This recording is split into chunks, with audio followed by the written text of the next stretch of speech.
प्रस्तुत अभंगामध्ये जगद्गुरु तुकोबाराय सांगताय ए जे संत आहे ते कोण आहे? तुम्ही संत माय बाप कृपावंत. जे संत आहेत जे मामा आहेत ते कोण आहेत? तुमची आई आहे, तुमचे बाप आहेत. ए नवे नवे ज्यांनी तुम्हाला कल्याण केलं तुमच्या आयुष्याचं. अवतार तुम्हा धराया कारण उद्धराया जन जड जीवा. मामांचा अवतार कशासाठी आहे? तुमच्या आमच्या उद्धारासाठी मामांचा अवतार आहे. बरोबर ना?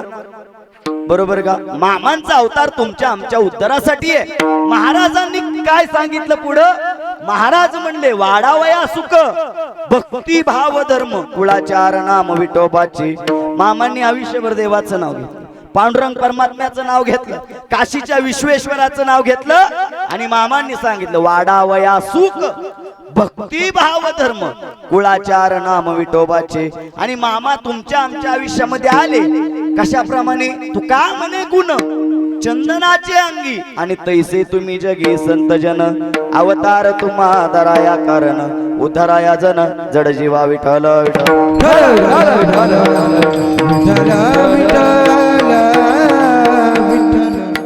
आज अवसरी गावामध्ये आणि या महाडरानावरती एक सुंदर आणि दादा कीर्तनाचा माहोल, कीर्तनाचं वातावरण इथं वाटत नाही होय. पण आता मगाशापासून आपण जसं कीर्तन चालू केलंय, मामांची कृपा आपल्यावरती आहे म्हणून या ठिकाणी सिस्टीम छान लागली. तुम्ही सगळे टाळकरी एक पाय वर एक पाय खाली, तरी सुद्धा ढेकळावरती बर का, हा तरी सुद्धा मामांची कृपा आपल्यावरती एवढी आहे. एखाद्या माडरानावरती कीर्तनाचं माध्यम जे आहे त्याच्यामध्ये वातावरण निर्मिती व्हावी लागते. किती वरडा बुवा 2 तास बोंबलला तरी मेळ खात नाही. नाना बरोबर ना? पण माडरानावरती मामांच्या कृपेनं चालू असणारा भंडारा उत्सव आहे. भंडारे 2 आहेत. ऐका ऐका, भंडारे 2 आहे बाप दादा. भंडारे कोणता? पहिला भंडारा जो डोक्याला लावलाय, दुसरा भंडारा खायचा भंडारा. ज्या भंडाऱ्यामध्ये तुम्ही नाहलाय तो भंडारा मामांनी चालू केला आणि ते चालू केलेला भंडारा आज प्रत्येक गावात आणि प्रत्येक तालुक्यामध्ये प्रत्येक जिल्ह्यामध्ये आपल्याला पाहायला मिळतोय. भंडाऱ्यासाठी आदमापूरलाच जायचं का? नाही, आदमापूरला न जाता आमच्या अवसरीत या, तुम्हाला भंडारा बघाय भेटेल. विठ्ठल विठ्ठल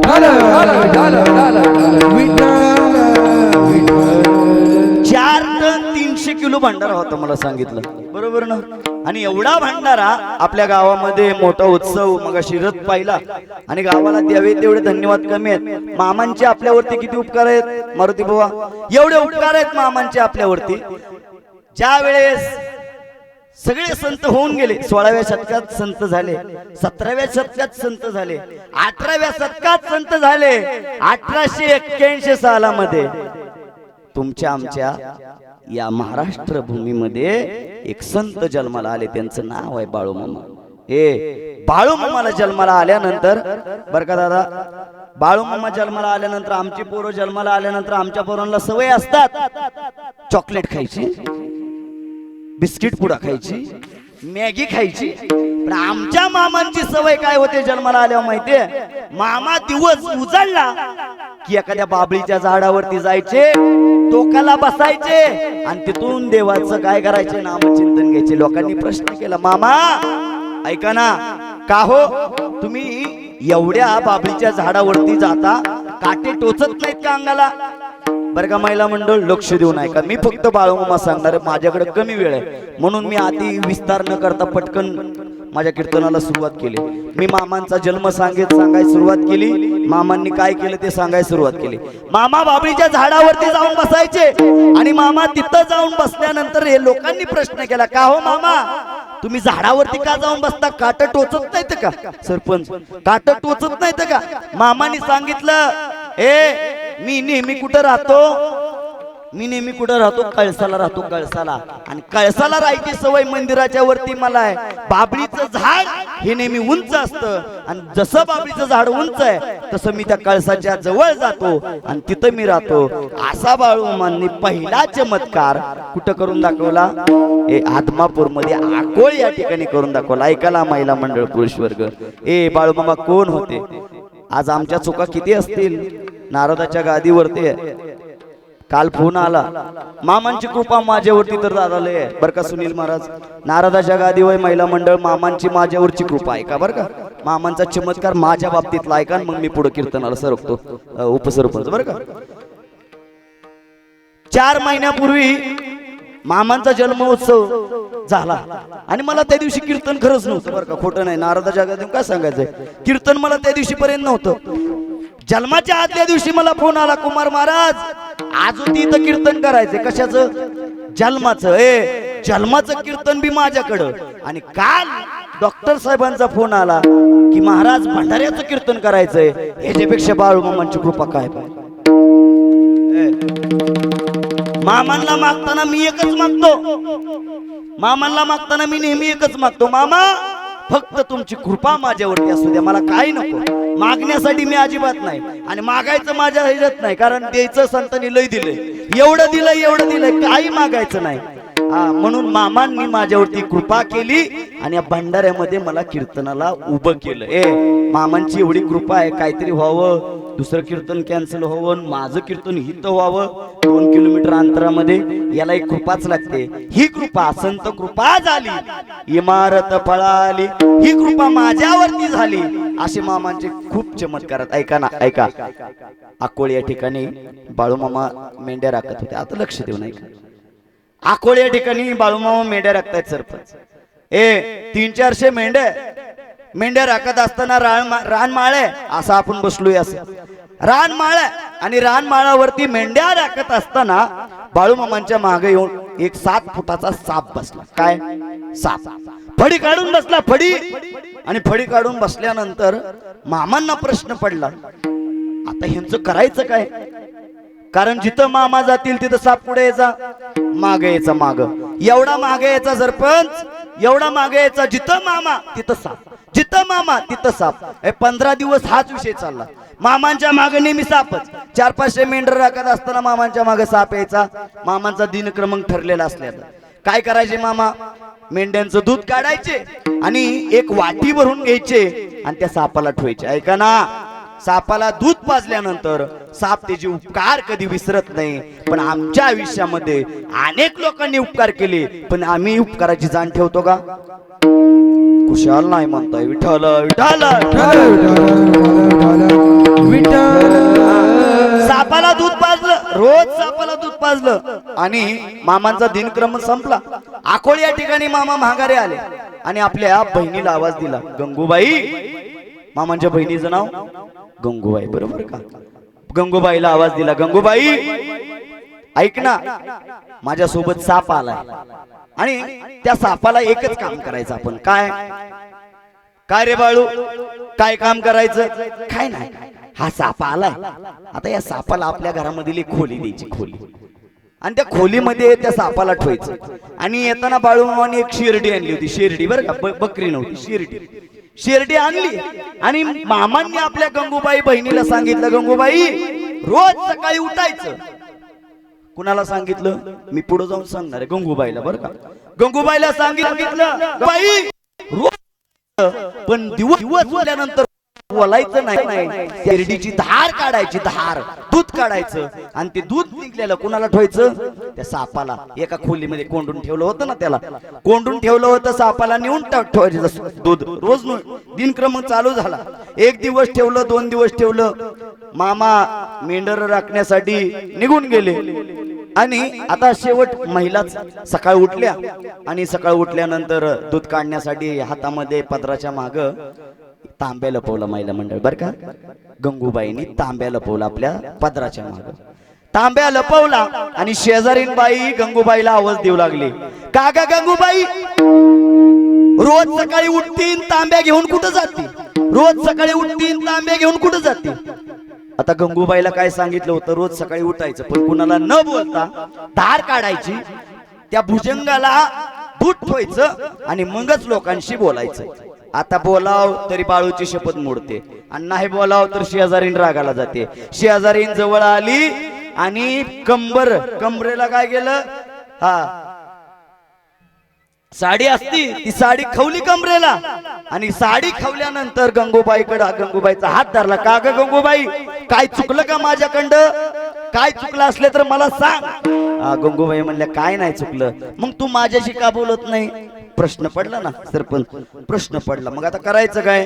गंगूबाईला नाही सांगाव तरी पंचायत आणि सांगाव तरी पंचायत. ऐका ना, आमच्या बाळूने गेल्या 4-5 दिवसापूर्वी घरामध्ये काय आणून ठेवलाय? भुजंग आणून ठेवलाय. सांगायचं होतं का कुणाला? नव्हतं सांगायचं. महिला मंडळ, आपल्यामध्ये असा एक विषय आणि तुमच्या आमच्यामध्ये एक धर्म असा आहे की आपल्याला कधी गप्प बसव वाटत नाही. कुठेही गेलं ना की आपण काय करतो? जे पटकन आहे मनातलं ती बोलून टाकतो. एका शेठजीच्या बायकोला एका गावातल्या कुंभारानं एक मडकं दिलं, मडकं. आणि ती मडकं वरनं पॅक केलं होतं बर का दादा. मडकं पॅक केलं होतं आणि मडक्याला जर वरनं हाणलं ती मडकं वाजायचं दुप, जोरात वाजायचं, दुप वाजायचं, दुप. आणि मडक्याला जर आवाज दिला की दुप वाजून झाले परत टंग वाजायचं. काय? मडकं, मडकं बरं का, माझ्याकडे लक्ष द्या. मडकं वाजायचं. एक दिवस नित्यक्रम चालू झाला आणि त्या कुंभारानं सांगितलं ही गोष्ट कोणाला सांगायची का? नाही सांगायची, नाही सांगायची. रोज त्यांचा मनोरंजनाचा कार्यक्रम चालू व्हायचा. रोज त्या गाडग्याजवळ जायच्या, त्या कुंभारांनी दिलेल्या भेटवस्तू जवळ जायच्या आणि त्याच्यावर हाणायच्या. दाब धूप, दाब धूप, दाब धूप. चालू द्या धावजप. दाब धूप, दाब धूप, दाब धूप वाजायचं. पण त्यातनं आवाज मस्त यायचा. आवाज बर का सुनील महाराज, आवाज मस्त आला की तिला बरं वाटायचं. आणि एक दिवशी असं झालं, नवरा बाहेर गेला, डॉक्टर होता. नवरा बाहेर निघून गेला आणि नवरा बाहेर निघून गेल्यानंतर बायकोला त्या ठिकाणी, बायकोला आता दुसरीला कधी सांगेन असं होतं. घरामध्ये 2 तोळ्याचं आणलं, गळ्यामध्ये घातलं की आपल्याला प्रश्न पडतो कधी दुसरीला दाखवीन आणि सांगेन. या बायकोला प्रश्न पडला की घरामध्ये ठेवलेली वस्तू जर बाहेरच्यांना कळायची असेल तर काय करावं लागेल? सांगावं लागेल. शेजारच्या 15-20 बायका घरामध्ये बोलवल्या सरपंच बरं का. गेट लावलं, गेट. आता गेट किती बाहेर असतं? गेट लावलं. अहो गेट लावलं, हॉलचा दरवाजा लावला, बेडरूमचा दरवाजा लावला आणि त्या 15 बाया घेतल्या आणि त्यांना म्हणले बसा, तुम्हाला एक चमत्कार दाखवते. बाया बसल्या कडनी आणि बाया जशा कडनी बसल्या तसे यांनी काय केलं? ती जे मडकं होतं ना, मडकं मध्ये घेतलं आणि त्या मडक्यावरनं कापड बांधलं होतं. त्या मडक्यावरनं ह्यांनी वाजून दाखवलं. दाब धूप, दाब धूप. आतमध्ये काय होतं तुम्हाला सांगू? जसं ती फडकं सोडलं तसं त्या फडक्यामधनं, त्या ज्या मडक्यामधनं त्या फडक्याच्या बाहेर बरोबर मधाच्या माश्या त्या बायांच्या अंगावर शिरल्या. आता ऐका, जशा बायांच्या अंगावर माझ्या शिरल्या तशा काय करायला लागल्या? पळायला लागल्या. बरं आता दार कुठलं लावलं होतं सांगा? कुठलं? सगळीच दारं लावले. ते सोडवायचं कोण? वॉचमॅन पळत आलं. वॉचमॅन म्हणलं आतमध्ये भांडणं लागली काय की बायांची. आता 2 बाया एकत्र आले, काय लागते ती? कुशाल भांडणं म्हणताय. या बाया भांडत नाहीत का? भांडणं लागतात. 2 बाया एकत्र आल्या म्हणजे 15 बाया एकत्र आल्यात, भांडणं लागतात, भांडणं. मग त्या वॉचमॅनने दार तोडलं आणि बघतोय तर काय, सगळ्या बायांना मधाच्या माश्या चावू चावू फोड आलं होतं. कशावरून घडलं एवढं? फक्त आणि फक्त जादू दाखवायची होती. मडक्यामधली दाब दुप, दाब दुप हे दाखवायचं होतं म्हणून एवढं घडलं. विठ्ठल मला सांगायचंय काय, लक्षात घ्या की बायांच्या मनामध्ये, महिलांच्या मनामध्ये कुठली गोष्ट राहत नाही. बाळूमामांनी गंगूबाईला सांगितलं होतं, गंगूबाई रोज उठल्यानंतर कुणाला न बोलता धार काढायची आणि त्या भुजंगाला दूध ठेवायचं. नित्यक्रम मोडला आणि मामांनी घातलेली शपथ मोडली. बाईशी बोलली शेजारनीशी, आमच्या बाळूने एक चमत्कार केलाय म्हणले, आमच्या घरामध्ये एक साप आणून सोडलाय. आता ती गोष्ट शेजारणीला सांगितली. धार काढली, धार, आणि ते दार उघडलं आणि त्या दारामध्ये काय ठेवलं? दूध ठेवलं. दूध. साप आलं आणि सापाने दूध पेलं. जसं साप दूध पेलं तसं फुसकार मागायला, फुस फुस. आता सापाचा गुणधर्म काय? चावायचा ना, पण तो साप चावणार होता का? नव्हता चावणार. फक्त आणि फक्त बाळूमामांची शपथ मोडली, बाळूमामांचं वचन मोडलं. मग माझा बसलेले मंडळी तुम्हाला समोर प्रश्न आहे, आम्हाला किती लोकांनी मामाच्या शपथा घातल्या, आम्ही कुणाची मनाव घेतली नाही आणि महाराज तुमची कशाला मनाव घेऊ? मामांची शपथ मोडायची नाही. मामांची शपथ गंगूबाईनं मोडली परिणाम ऐका, गंगूबाईला 2 पोरं, एकाचं नाव भीमा बर का, एकाचं नाव भीमा आणि दुसऱ्याचं नाव भामा. भीमा आणि भामा 2 भाऊ आहे. आणि हा प्रकार सगळा त्यांना कळाला की साप काय करते, फुसकार मारते. आपल्या आईला जर साप चावला तर कुणाला बरं वाटेल का? नाही बरं वाटत. भीमा आणि भामा त्या ठिकाणी गेले आणि त्यांनी काय केला, तो खोलीतला साप मारून टाकला. जसा साप मारून टाकला, बाळूमामा मेंढरांकडे होते, बाळूमामा मेंढ्या माऊलीकडे होते. त्या ठिकाणी बाळूमामांच्या अंगावरती वळ उमटले. ए साप मेला, पण बाळूमामांनी हळहळ व्यक्त केली. अख्ख्या अंगावरती बाळूमामांच्या वन उमटले होते. मामांनी शाप दिला, ज्यांनी माझा भुजंग मारला, ज्यांनी मला मारलं त्यांना शाप म्हणून भीमा मेला, पण भामा कमरेतनं आदू झाला. विठ्ठल विठ्ठल. भामांची जर सेवा केली तर कशी करायची? एक निष्ठेने करायची. मामांचा जो भंडारा आज तुमच्या कपाळाला आलाय ना, त्या भंडाऱ्याची एवढी किंमत आहे, भंडाऱ्याची एवढी किंमत आहे. तो भंडारा जर तुम्ही कपाळाला लावला ना, कुठली मनामध्ये इच्छा असू द्या, कुठली असू द्या, कुठली बर का नाना, मी कुठली म्हणतोय, कुठली इच्छा मनामध्ये असू द्या, पूर्ण होईल. पण कशाची ताकद आहे? भंडाऱ्याची. भंडारा लाटी हाती घोंगडली काठी, भंडारा लाटी हाती घोंगडली काठी. राखी तो मेंढर बाळूमामाच्या साठी, राखी तो मेंढर बाळूमामाच्या साठी, राखी तो मेंढर बाळूमामाच्या साठी, राखी तो मेंढर बाळूमामाच्या साठी. हे भंडारा लाटी हाती घोंगडली काठी, भंडारा लाटी हाती घोंगडली काठी.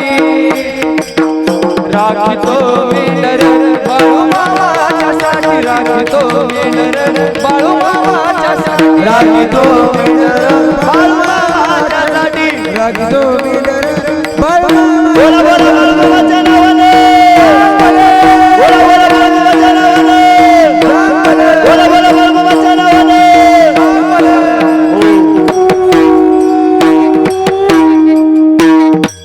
भंडाऱ्याला एवढी किंमत आहे, मामांनी भंडारा चालू केला. तुमच्या आमच्यासाठी भंडारा चालू केला. ऐका ना, मामा एके दिवशी एका माळरानामध्ये बकरी चारत होते आणि बकरी चारत असताना एक मालक त्या ठिकाणी आले बर का. आता ही मला जागा रिकामी एवढी दिसली म्हणून मी सांगतोय बर का. रानाचे मालक सरपंच तिथं आलं आणि रानाचं मालक जसं आलं तसं मामाला म्हणायला लागलंय, अय बकरी सोडाय परवानगी कुणाची आणली? मामा म्हणले, परवानगी नाही घेतली कुणाची. मग का सोडली बकरी? काय चुकलं असेल तर माफ करा, भरपाई देतो. मामा म्हणलं भरपाई देतो. म्हणल्यानंतर तो शेतकरी म्हणला, एवढा मोठा झाला का माझी भरपाई देतो? आता लोकाला जरा आपण भरपाई देतो म्हणलं तरी राग आणि गप बसलं तरी कुठल्या तोंडानं बोलावं कळत नाही. एखाद्याला म्हणलं ना, महाराज आमच्या गावामध्ये सप्ताही या बर का, लोक म्हणतात चांगलं म्हणलं का वाईट म्हणलं सांगाव तरी लाज आणि नाही सांगाव तरी. म्हणजे परिस्थिती अशी झाली. मामा म्हणले, काय जी भरपाई असेल ती माझ्याकडून घेऊन जा. तो गृहस्थ म्हणला, एका एकराचा मालक नाही, 2 एकराचा मालक नाही, पूर्ण 50 एकराचा मालक आहे. तुझी ही भीक घेऊन मला काय करायचंय? मालक निघून गेला आणि मामांनी विचार केला, याला आपण काहीतरी दिलं पाहिजे बर का. लक्ष देऊ नाही का, याला आपण काहीतरी दिलं पाहिजे. मामांनी जर ठरवलं, अवसरीकर, मामांनी जर ठरवलं तुम्हाला काहीतरी द्यायचंय तर मामा देणारच बर का. आणि जर मामाने नाही ठरवलं, किती काही करा, तर मामा देणार. बरोबर का नाही? मुद्द्यावर आलोय. मामांनी जर ठरवलं तर भेटणार. मामांनी ठरवलं या शेती मालकाला, या शेतीच्या मालकाला काहीतरी द्यायचं. द्यायचं म्हटल्यानंतर असं देऊन कसं जमन? मामा त्याच्या दारात सकाळच्या पारी गेलं. होय हो, घरात कोण आहे का? आतला आवाज आला शेठजीचा. होय होय, कालच्या रानाचा मालकच आहे, बोल. काय म्हणलं तुझं काम आहे इथं? बाळूमामांना म्हणला. मामा म्हणले, मला असं वाटतं काल तुम्ही काय न घेता घरी निघून आला. तुमच्या रानामध्ये जी ज्वारी आहे ती करणीला आली आहे, म्हणजे काढायला लागली आहे. ती काढा उद्या, काढा उद्या, काढा. आणि काढल्यानंतर किती खांड ज्वारी होईल मला सांगा. तो म्हणला मला काय जास्त कळत नाही बरं का, पण 4-5 पिशव्या तर नक्की माझ्या रानातली ज्वारी होईल बरं का. त्यावेळेस हा रेट नव्हतं. औषध सोडलं की 25 पिशव्या होत नव्हत्या, औषध सोडलं की 500 पिशव्या. आता हा रेट आलं, सोड औषध सोड, औषध सोडू सोडू आम्ही मिळू. मग तवा कुठं आमचं उत्पन्न वाढलं. आम्ही 10 किलो गहू पेरला की आमचा किती होतो. आता तुम्हाला अनुभव बघितलं का, कुशाल मलाच विचारा किती. म्हणजे आता तुम्ही इथं मला विचारला प्रश्न म्हणजे उद्या शेतीला पाठवू नका. म्हणजे झालं विठ्ठल विठ्ठल. आम्ही 10 किलो गहू पेरला की त्याचा काय होतो, दुप्पट तिप्पट होऊन जातो. मग मामा माझ्या रानातली जी ज्वारी आहे ती मला वाटत होतं 4-5 पिशव्या होईल. मग मामा म्हणले घ्या काढायला उद्या. ज्वारी काढली बरं का सरपंच, ऐका, ज्वारी काढली. आणि ज्वारी काढल्यानंतर मामा म्हणले घ्या पिशव्या भराय घ्या, पोती भराय घ्या. पोती भराय घेतली, एक भरलं. ऐका, दुसरं पोत भरलं. ऐका अवसरीकर, तिसरं पोत भरलं. मंडप वाले 4थं पोत भरलं. सिस्टीम वाले 5वं पोत भरलं. आणि ऐका की पोती भरता भरता भरता 25 पोती काय झाली, ज्वारी झाली. त्यांनी लोटांगणच मामाच्या पुढे घेतलं. मी सांगतोय कशावरून, जर मामाने तुम्हाला द्यायचं ठरवलं तर मामा तुमच्या पदरात बसणार नाही एवढं देतात. आणि जर मामाने नाही द्यायचं ठरवलं तर तुमचा पदर निस्ता रिकामाच ठेवा, काहीच भेटणार नाही. विठ्ठल विठ्ठल. थोडं विषयांतर करतो. मामाची 1 दिवस सेवा करा, मामाची 2 दिवस सेवा करा, मामाची 1 वर्ष सेवा करा, मामाची 2 वर्ष सेवा करा. नक्कीच मामा 3ऱ्या वर्षी मेवा दिल्याशिवाय राहणार नाही. विठाला विठाला. मामा म्हणले आता ही घर जायला तयार नाही, रेंदळ्या गावचं घर, माघारी काय जात नाही. मग यांना काय केलं पाहिजे, यांना आपण काहीतरी पर्याय दिला पाहिजे. यांचं जे दुःख आहे ते निवडलं पाहिजे आणि त्यांचं दुःख दूर केलं पाहिजे. ऐका ना, इथून पुढचा कथा भाग आहे ना तुम्हाला ऐकू नक्की वाटणार. मामांनी त्यांना सांगितलं, रेंदळ्या गावच्या लोकांनो ऐका, तुमची जी महिला सोबत आलेली आहे, जी बाई आहे प्रसूतीची, 27 महिने जिच्या पोटामध्ये गर्भ आहे, तिला मी वाचवतो. पण एक काम करा, तुमच्या घरातले सगळे मंडळी उद्यापासनं काय करा, बाळू मामांच्या माझ्या तळावरती मेंढर राखायला या. मेंढ्या माऊली राखायला या. आम्हाला मेंढ्या माऊली राखायला लोकांना वाटतं की ज्यांच्या घरामध्ये काय नाही ती लोक येतात. त्यांच्या घरी कोट्यांची संपत्ती आहे, पण मामांचा काहीतरी अनुभव आला, मामांचा कुठला तरी साक्षात्कार झाला, ती लोक मामांच्या तळावरती मेंढर राखायला येतात. विठ्ठल विठ्ठल. त्या लोकांना सांगितलं, उद्यापासनं माझ्या मेंढरांमध्ये या, मेंढ्या माऊलीची सेवा करा, चाकरी करा रे. चाकरी करायला घेतली. पण मामांना त्या विठ्ठल पुजाऱ्याने सांगितलं, मामा ऐका ना, 4-5 दिवस वेळ देता का. 4-5 वेळ मामा, 4-5 दिवस. चला दिला वेळ. 4-5 दिवस वेळ दिला. रेंदळ्या गावची लोक माघारी आली, गावामध्ये आली.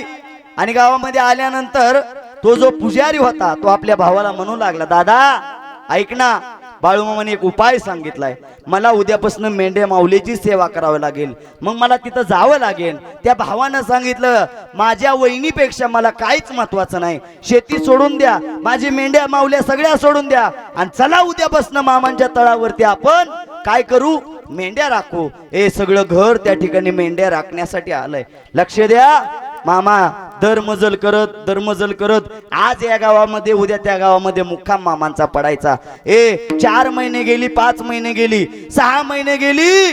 नागपंचमीचा सण आला आणि भर उन्हामध्ये ती जी महिला होती, आई अक्का म्हणून जी महिला होती, त्या महिला काय करायची. आता महिलांचं बकरी राखाय गेल्यानंतर काय काम असतं माहितीये का, बारकी जी पाडसं आहे ती, जी छोटी छोटी पिल्लं आहे ती, त्यांना घेऊन राखायचं. जी शिर्डीची पिल्लं, कोकरू किंवा मेंढ्याची पिल्लं यांना राखायचं. दुपारच्या 1च्या सुमारात ती एकटी पिल्लं राखत होती. आणि महिला मंडळ ऐका ना, साक्षात्कार असा झाला, दुपारचं भर ऊन आहे, 1 वाजता मामा समोर आले. आणि मामा समोर येऊन त्या ठिकाणी आले, हातामध्ये काठी घेतली आणि हातामध्ये काठी घेऊन आबाळाकडे पाहिलं.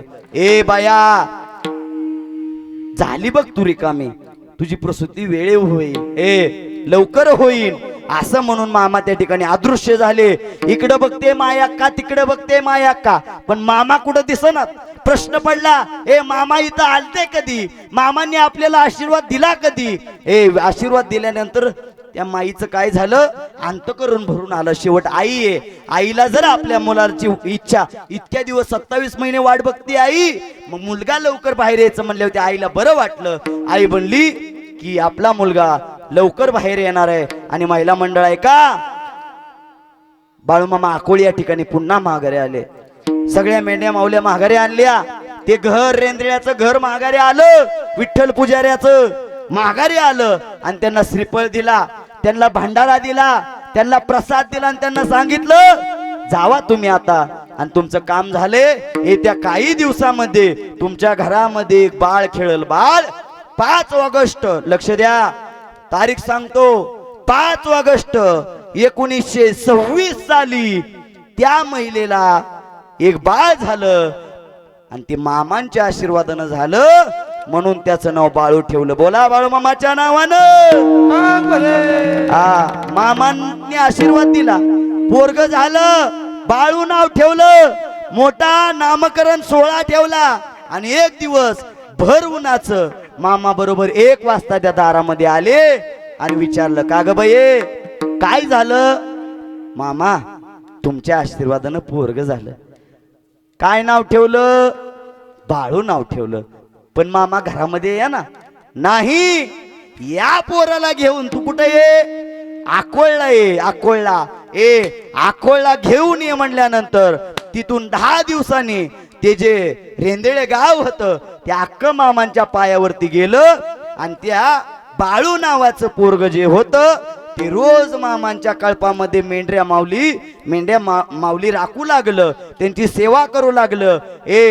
अजून सुद्धा 1994 सालापर्यंत ते विठ्ठल पाटलाचं घर मामांच्या कळपामध्ये मेंढ्या माऊलींची सेवा करत होतं. एवढा महात्म्य, एवढी मोठी श्रद्धा मामांची सेवा केल्यानंतर निर्माण होते. आणि मामा एवढं मोठं फळ देतात. याचं उत्तम उदाहरण म्हणजे 27 महिने ज्या महिलेच्या पोटामध्ये गर्भ होता, हे उदाहरण आहे विठ्ठल. बाळू मामा वैदव वैदव वैदव, त्याने मेल्या केल्या पैदव पैदव पैदव. बाळू मामा वैदव वैदव वैदव, त्याने मेल्या केल्या पैदव पैदव पैदव. बाळू मामा वैदव वैदव वैदव, त्याने मेल्या केल्या पैदव पैदव पैदव. बाळू मामा वैदव वैदव वैदव, त्याने मेल्या केल्या पैदव पैदव पैदव. हो उतार तोरयो, राहतात बापुरा.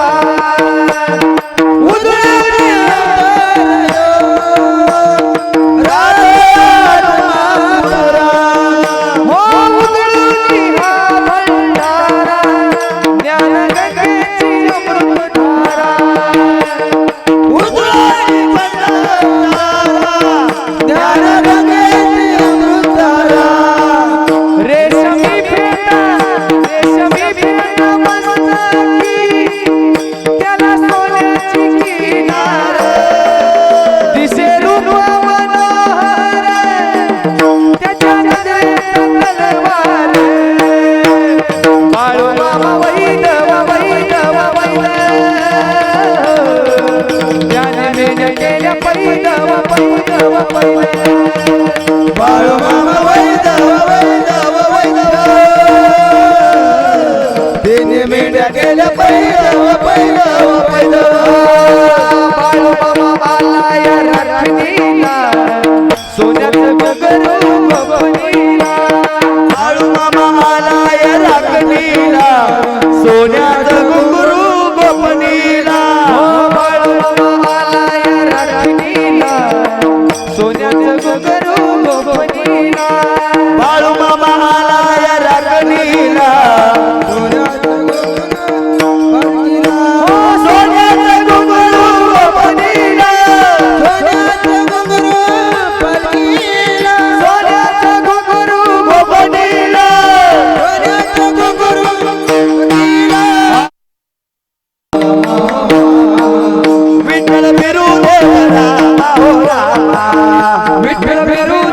मामांची सत्ता ही कशावरती होती तर या पृथ्वी मातेवरती, या धरणी मातेवरती मामांची सत्ता होती. नंबर क्रमांक 1 ऐका कशी सत्ता होती. मामा एका रानामध्ये बकरी चारत होते आणि बकरी चारता चारता तिथे एक शेतकरी आलं आणि शेतकऱ्याने सांगितलं मामा ही बकरी बाजूला न्या आणि या रानामधून बकरी बाजूला काढा. तसं म्हणल्यानंतर मामांना थोडासा राग आला आणि मामांना थोडा राग आल्यानंतर मामा त्या ठिकाणी त्याला म्हणले ओ ऐका ना, पहिलं काय असायचं महिला मंडळ पुरुष वर्ग ऐका, ज्यांच्या रानामध्ये बकरी असायची ती लोक स्वयंपाक करायची. मामांच्या मेंढपाळांचा स्वयंपाक, मामांचा स्वयंपाक, चहा पाणी द्यायची आणि त्या ठिकाणी थोडंफार धान्य द्यायचे. ऐका ना, धान्य द्यायची. पण त्या गृहस्थानं तसं काहीच केलं नाही. मामांना राग आला आणि मामांनी पायामधली चप्पल काढली. धावता प्रसंग सांगतो, नागेश्वर पायामधली चप्पल काढली आणि धरणी मातेवरती पृथ्वीवरती या जमिनीला तीनदा हाणली, तीनदा. आणि त्या जमिनीला सांगितलं ऐक, या गृहस्थानं मला एकही धान्य 1 किलो नाही, 10 किलो नाही, 20 किलो नाही, काहीच दिलं नाही. मग माझा ऐक, इथून पुढं बरोबर 12 वर्ष या शेतकऱ्याला 1ही रुपयाचा मोबदला मिळता कामा नये. मामा बोलून गेले. मेंढर त्या ठिकाणी सगळी मेंढ माऊली रानाच्या बाहेर आली आणि मामा विसरून सुद्धा गेले. ऐका, मामा विसरून सुद्धा गेले. पण बरोबर 12 वर्ष त्या धरणी मातेनं लक्षात ठेवलं, त्या गृहस्थाला 1ही रुपयाचा ना नफा ना तोटा या परिस्थितीवरती ती जमीन कसावी लागली. म्हणजे मामांचा अधिकार कुणावर होता? पृथ्वी मातेवरती होता. ऐका, मामांचा अधिकार पावसावरती होता. नंबर क्रमांक 2, मुद्दा क्रमांक 2, मामांचा अधिकार हा पावसावर सुद्धा होता. ऐका, एका गावामध्ये कर्नाटक प्रांतामध्ये, कर्नाटक राज्यामध्ये एक गाव होतं. 7-8 वर्ष पाऊस पडला नाही आणि त्या ठिकाणी मामा आपली जी मेंढे माऊली आहेत आणि मेंढपाळ सगळेजण मेंढ्या ते घेऊन त्या ठिकाणी गेले.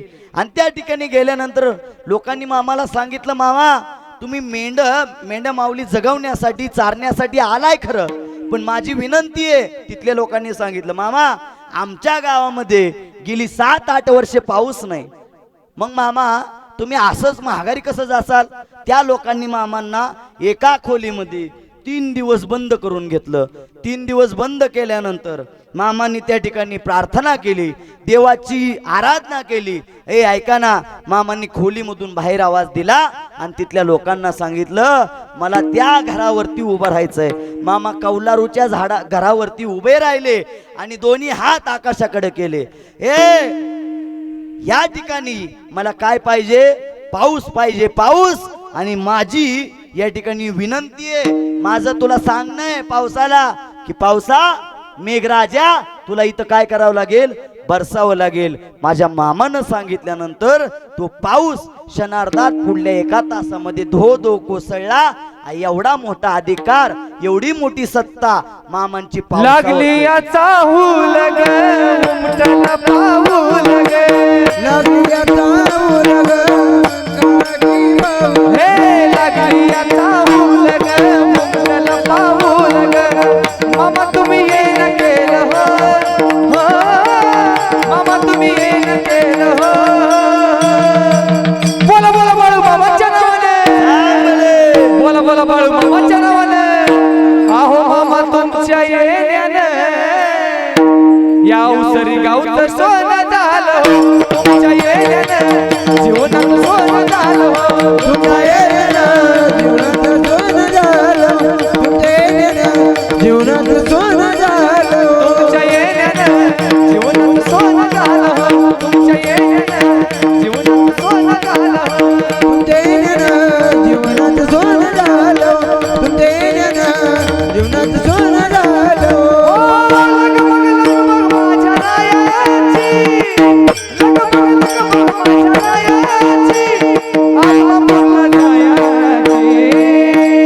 गाडी गोगराची आली बाळू मामाची, गाडी गोगराची आली बाळू मामाची.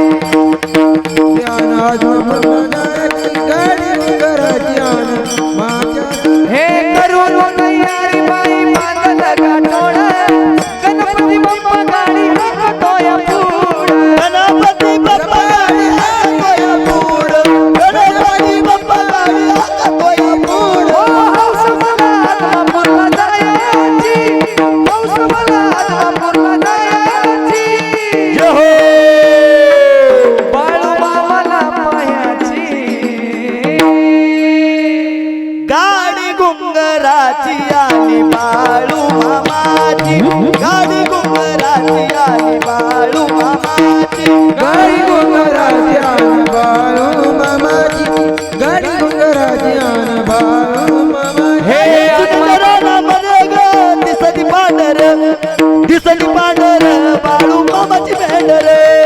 दिसती पांढर बाळू मामाची मेंढर दिसती पांढर बाळू मामाची भेंडर हे आत्मापुरात मामाच्या दारात भक्त नाचतो आत्मापुरात मामाच्या दारात भक्त नाचतो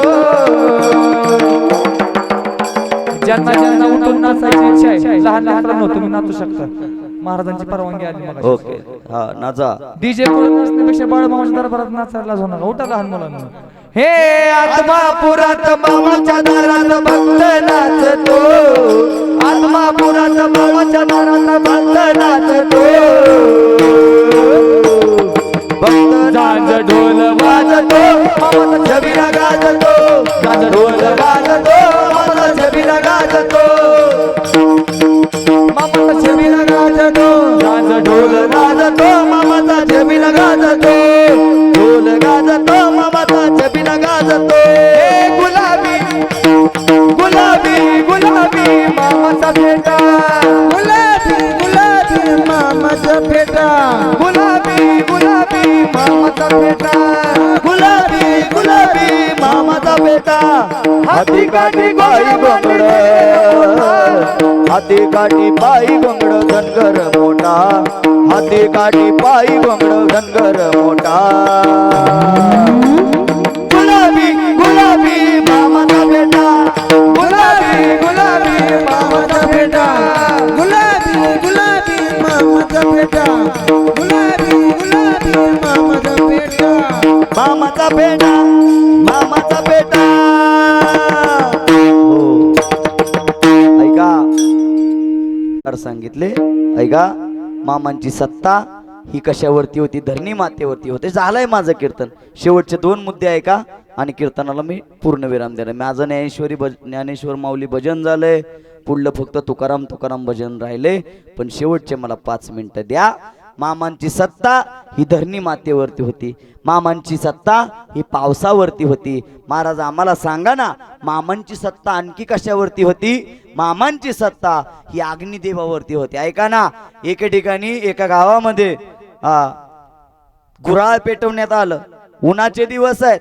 दुपारचे 2 वाजलेले आहेत आणि गुऱ्हाळ पेटलेलं असताना त्या ठिकाणी अचानक त्या मंडपाला आग लागली आणि आग जशी लागली तशी लोक सैरा वैरा पळायला लागली आणि मामा एका झाडाखाली आपल्या सर्व मेंढपाळांसोबत बसलेले आहेत तिथल्या लोकांनी ज्यांच्या मंडपाला आग लागली आहे ज्यांच्या गुळाच्या कारखान्याला किंवा गुळाच्या गुऱ्हाळाला आग लागली आहे त्यांनी मामांचा धावा केला मामांचं नाव घेतलं ओ मामा आम्हाला वाचवा मामाने त्या ठिकाणी आपल्या खांद्यावरचं घोंगडं काढलं आणि घोंगडं काय केलं आकाशात फेकून दिलं जसं आकाशात फेकून दिलं तसं ते अर्ध जळालेलं खाली पडलं एवढा अधिकार म्हणजे कशावरती ती एका ठिकाणाहून 25 किलोमीटर अंतर होतं दोघांच्या मधलं 25 किलोमीटरची आग मामांनी घोंगडं फेकून त्या ठिकाणी विझवली एवढा अधिकार मामांचा होता मी पहिलं सांगितलं पृथ्वी मातेवरती मामांचा अधिकार आहे मामांचा पावसावरती अधिकार आहे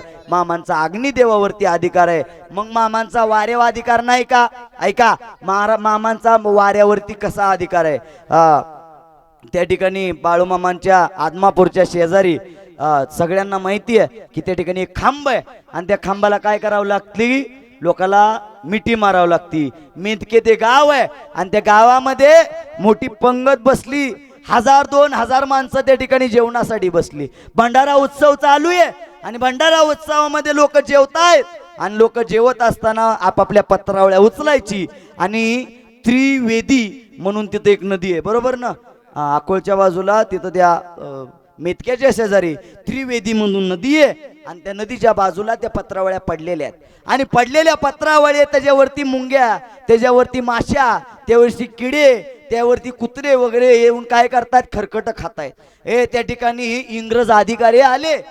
1930च्या पुढची गोष्ट आहे अधिकारी आले आणि अधिकारी आल्यानंतर अधिकाऱ्यांनी त्या ठिकाणी मामांना बजावलं ओ मामा तुम्ही भंडारा घालताय लोकांना जीव घालताय आणि त्या ठिकाणी अस्वच्छता निर्माण करताय आमची नदी काय होईल प्रदूषित होईल घाण होईल मला प्रश्न पडतो इंग्रज अधिकाऱ्याला आपली नदी अपवित्र झालेली चालत नव्हती आणि आमच्या लोकांना नदी अपवित्र झालेली चालते आम्हीच नेऊन त्या नदीत काही सुद्धा टाकतो म्हणून आपल्याला वाटतं की आपण नदीची स्वच्छता घेतोय, नदीला आई म्हणतोय, नुसतं आई म्हणून उपयोग नाही, त्या नदीची काळजी घेतली पाहिजे. इंग्रज लोक त्या नदीची काळजी घेत होते आणि मामाने त्या ठिकाणी सांगितलं, ऐका मला कळतंय, मग मी एक काम करतो, या जेवढ्या पत्रावळ्या पडलेल्या आहेत ना ते मी क्षणार्धात उचलतो. मामाने पाठीवचं घोंगडं घेतलं आणि घोंगडं नुसतं आकाशाच्या बाजूनं गोल गोल गोल फिरवलं. आश्चर्यचकिताची गोष्ट आहे महिला मंडळ पुरुष वर्ग, 4-5 हजार पत्रावळ्या एकत्र पडलेल्या, सगळ्या गोल गोल गोल मोठं वारं सुटलं आणि ते वारं सुटल्यानंतर ती सगळी जी पत्रावळ्या होत्या ते एका डोंगराच्या बाजूला जाऊन पडल्या. म्हणजे मामाचा अधिकार पृथ्वी मातेवरती, मामाचा अधिकार पावसावरती, मामाचा अधिकार वाऱ्यावरती. मग महाराज आम्हाला सांगा ना, मामाचा अधिकार अजून कशावरती आहे? की मामाचा अधिकार या पृथ्वी तलावरती म्हणजे आकाशावरती सुद्धा मामाचा अधिकार आहे. मामाचा अधिकार कसा आहे का? भंडाऱ्याचा उत्सव आहे आणि भंडाऱ्याच्या उत्सवामध्ये एक गृहस्थ होते, गावचे पाटील होते, पाटील शेठजी होते आणि शेठजींनी मामाला सांगितलं, मामा खीर 25 पातेल्या शिस्ती आहे आणि लोक यायला सुरुवात झाली, लय लोक आले, ती आपण काय करू, कर लावू. कर कोण म्हणतंय? गावचा एक प्रतिष्ठित नागरिक शेठजी म्हणतोय की आपण कर लावून टाकू, म्हणजे लोक आपल्याला कर देतील, पैसा बक्कळ होईल. मामा म्हणले, तुझं डोकं तुलाच ठेवू आणि मला काय लोकांकडून पैसा घ्यायचा नाही. मग मामाने त्याला सांगितलं, ऐक, तुला ही जर बुद्धी सुचली आहे ना तर येत्या काही दिवसामध्ये तुझ्या घरावरती कुऱ्हाड पडेल, पण त्या कुऱ्हाड पडल्यानंतर कोणी तुझ्या घरचं जाणार नाही. काही कालांतराने पावसाळ्याचे दिवस आले, 4-5 महिने झाले आणि 4-5 महिन्यानंतर पावसाळ्याच्या दिवसामध्ये एक वीज त्या माणसाच्या घरावरती पडली आणि पडल्यानंतर घरातली एकही माणूस गेलं नाही. म्हणजे माणसाला सुद्धा जिवंत ठेवण्याची ताकद ही मामांच्या मध्ये आहे. लोकांना उठवून जागं केलं, लोकांना मेलेल्या लोकांना उठवून जागं केलं. म्हणून माझी विनंती आहे, मरण्याच्या अगोदर एकदा आदमापूर बघायचं. विठ्ठल विठ्ठल हा, मग माझी विनंती आहे, कुणी कुणी आदमापूर बघितलं हात वर करा आता. आणि बाकीची महाराज तुम्हीच म्हणला ना, इथंच आपलं पंढरपूर. हा हा, बर का, मामांना नम्रपूर्वक विनंती करायची, मामा माझं मरण येण्याच्या अगोदर मला फक्त काय करा, तुमची मूर्ती एकदा मला दाखवा, मनापासून इच्छा करायची. मामा जोपर्यंत जिवंत आहे ना, की माझ्या आयुष्यामध्ये मला तुमचं काय बघायचंय, आदमापूर बघायचंय, मला ते एकदा दाखवा, मला ते बघायचंय. कसं आहे, आमचे प्रसाद दादा ज्यांना मी या ठिकाणी आणलंय, सुंदर गाणी म्हणतात मामाची, पण मगाच्यापासून लाईट नव्हती. मारुती महाराज रुईचा सप्ताह त्यांच्याकडे 7 दिवस वाजवाय घेतलाय.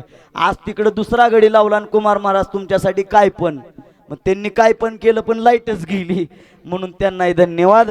म्हणजे असे मामा आपल्या आयुष्यामध्ये असले पाहिजे आणि अशी प्रार्थना नेहमी आपण मामाला केली पाहिजे. आमचे प्रसाद दादा नेहमी ते गाणं म्हणतात, दादा ते गाणं एकदा लोकांना ऐकू आपलं.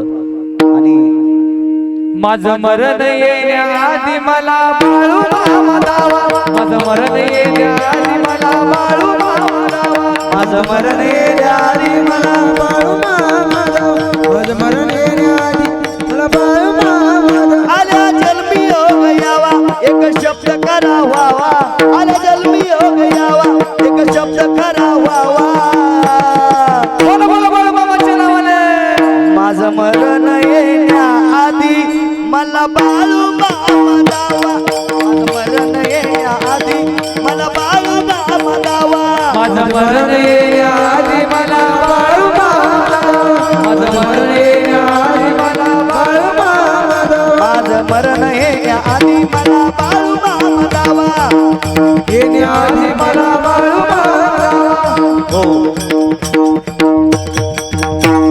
म्हणून या आपल्या भागामध्ये आहेत आणि कित्येक दिवस झाला आपण त्यांची सेवा करतो. मला वाटतं काही लोकांना मामांची प्रचिती आली असेल, मामांचे चमत्कार काही लोकांच्या आयुष्यामध्ये घडले असतील, काही लोकांच्या आयुष्यामध्ये अजून घडायचे असतील. ज्यांच्या आयुष्यामध्ये घडले त्यांनी लगी देवाची भक्ती सोडायची नाही, देवाची भक्ती, मामांची भक्ती आयुष्यभर करायची. बरं का शिंदे डॉक्टर? म्हणजे मामांच्या आयुष्यामध्ये चोर आले आणि चोरांनी काय केले, बकऱ्या चांगल्या चांगल्या बकऱ्या चोरल्या, सोनं नाणं चोरलं. पण अर्धा किलोमीटर पाऊण किलोमीटर लोक चोर गेल्यानंतर तिथून पुढे चोर पळायचे पण पुढे जात नसायचे, चोर पळायचे पण पुढे जात नसायचे. रात्र गेली, दिवस उजडला आणि मामांनी त्या ठिकाणी ते चोर एकाच जागेवरती पळत होते त्यांच्या लक्षात आलं. आणि त्या ठिकाणी मामा त्या चोरांना म्हणले, अजून जाग्यावरतीच आहे का? त्या ठिकाणी चोरांनी मामांचा अधिकार ओळखला. इथपर्यंत तर तुम्हाला सगळ्याला माहिती आहे, पण त्याच्या पुढलं मला सरपंच सांगायचंय. त्या चोरांनी मामांचे पाय धरले आणि मामाला सांगितलं, मामा तुमची बकरी घेऊन एक दिवस आमच्या गावामध्ये या. ते चोर म्हणतात मामाला, 7-8 चोर. चोर म्हणले, मामा तुमची बकरी घेऊन आमच्या कर्नाटक प्रांतामध्ये एक दिवस नक्की या. पण मामाने त्यांना सांगितलं असं सरपंच की मामा त्या चोराला म्हणले, ऐका मी काय असा तसा येत नसतो, मी काय जिथं आहे तोवर नाही येणार, माझी हाडं तुमच्या गावामध्ये येतील, मी काय येणार नाही. ऐका, दिवस पुढे निघून गेले, मामा निघून गेले. मामाने समाधी घेतली आणि समाधी घेतल्यानंतर एक दिवस त्याच चोरांच्या गावामध्ये बकरी गेली, मामांची बकरी बर का. 300-400 बकरी येते आणि तिचीच आता काय केलीत बघा, नंबर 1 बघा नंबर 2 असे बघे पडले त्याच बकऱ्यांचे. आणि असे बकरे त्या गावामध्ये गेले. त्या चोरानं काय केलं, मामांचे बकरे गावामध्ये आले की त्यांची सेवा करायला चालू केली. कर्म धर्म संयोगानं एक बकरं आजारी पडलं. महिला मंडळ, एक बकरं आजारी पडलं आणि आजारी पडलेलं बकरं बरोबर त्या चोराच्या दारात मरण पावलं. ऐका, तिथून पुढचा खरा कथा भाग आहे. मरण दारामध्ये आलं, ते चोरानं ते बकरं हातामध्ये घेतलं आणि घरामध्ये घेऊन ते बकरं काय केलं, पुरलं. मामानी जसं सांगितलं होतं, मी जिवंत आहे तोपर्यंत मी तुमच्या गावात येणार नाही, पण मी गेल्यानंतर माझी हाडं कसे कोणत्या रूपाने येतील, बकऱ्याच्या रूपानं मामा त्या चोराच्या दारात गेले. मग माझा तुम्हाला प्रश्न आहे, चोरी केलेल्याच्या दारामध्ये सुद्धा मामा जातात, प्रत्येकाला मामा माफ करतात. आता जर काय चुकलं असेल आयुष्य जगताना तर मामाला म्हणावं सोडून द्या, आता चुकलं उद्या चूक करत नाही. पण डबल त्याच चुका करायची आम्हाला कुशाल सवय लागली म्हणतात, सवय लागली. चुका झाल्या म्हणा आणि मामांना सांगा, मामा तुमचा हात आमच्या डोक्यावरती असावा. आणि असा मामांचा हात आपल्या डोक्यावरती असल्यानंतर मामांची कृपा आपल्यावरती होईल. म्हणून झालेली सेवा ज्ञानोबराय तुकोबराय आणि आत्मापूरचे बाळू मामा यांच्या चरणी ही सेवा समर्पित करतो.